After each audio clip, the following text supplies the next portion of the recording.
Diocese of Hereford is supporting the Homes for Ukraine project because it was initially an emergency response, but actually I think for many people it was something simple that we could do. It was actually listening to that instruction in Matthew from Jesus to care for the stranger in our midst, but this was one step more. This was welcoming, actually actively saying, if you can get here, we'll care for you. We have a really good network of people across the diocese that wanted to respond in that way, so that's why we're doing it. It's nearly a year ago that my first involvement happened. I can remember sitting thinking, I've got to do something, because I looked at all those people and I would want someone to help my families, and so that's how I started. And it was going to be just collecting a few bibs and bobs around and taking them to a centre. That's grown to becoming a hub coordinator, helping matching, doing English lessons, doing get-togethers, to finally having the privilege to being the diocese project officer supporting all our guests and hosts. The most important thing we felt was to make sure that people who came here came to the right homes, to the right hosts, and were made to feel welcome. The importance of the matching, taking that time, is really critical, making sure that the hosts and the guests are compatible, that they understand where they're coming to, because we are a rural area. So the diocese has been successful in matching over 265 guests to hosts across Herefordshire and South Shropshire, which equates to about half of the hosts and families that are in the area. So it's been really successful, and we're one of the only dioceses that have actually done this. I'm Peter Hamblin. And I'm Bobby Hamblin. We are hosts. I think is our only actual official role there, and we have guests in the name of Tanya and her two boys, Roma and Nazar. My name is Tatiana Vorobyova. I'm from Ukraine, Donetsk region. I have two sons, 8 and 12 old. Hereford, I'm 6 months, and it's a beautiful place. I'm very happy. The reason we decided we wanted to get involved in this is because we would hope, if the shoe was on the other foot, somebody would help our family. It's really all about families as far as we're concerned. I like state this because it's family. Peter and Bobby, it's very nice people. They lovely. Вдома дуже вже важко, тому що Донецька область, вона піддається весь час обстрілам. Тому ми вирішили, що нам безпечніше буде в іншій країні, де будемо почуватися спокійно, і наша родина, яка хвилюється за нас, але вони знають, що з нами все добре. And we made sure that Tanya and her boys befriended one or two of the other guests' families, especially ones that were local. So they had involvement and made friends there.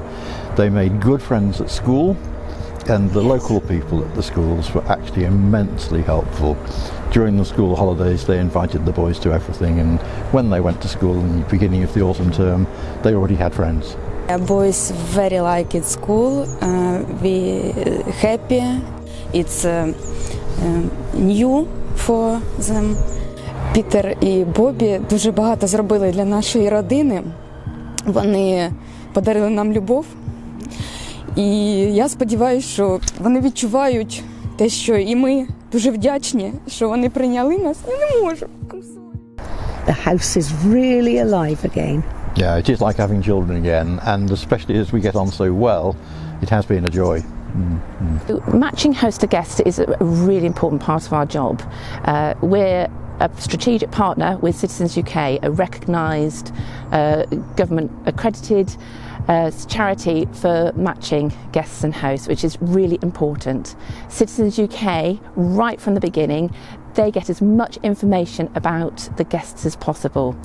That's then sent to us when they feel that our location, our hosts would be a possible match. We then talk to our hub coordinators who know their hosts really well, which is so important, so that they can say, yes, I think this would work, that one probably wouldn't work, because we want it to be successful.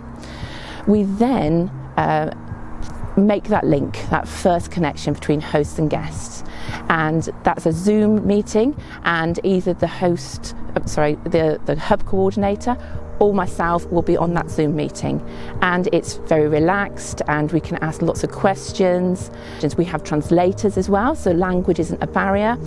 And then more importantly, we say have 24 hours to think about it. Don't make that spur of the moment decision. Then after that, if it's a yes, then we help with the visa application.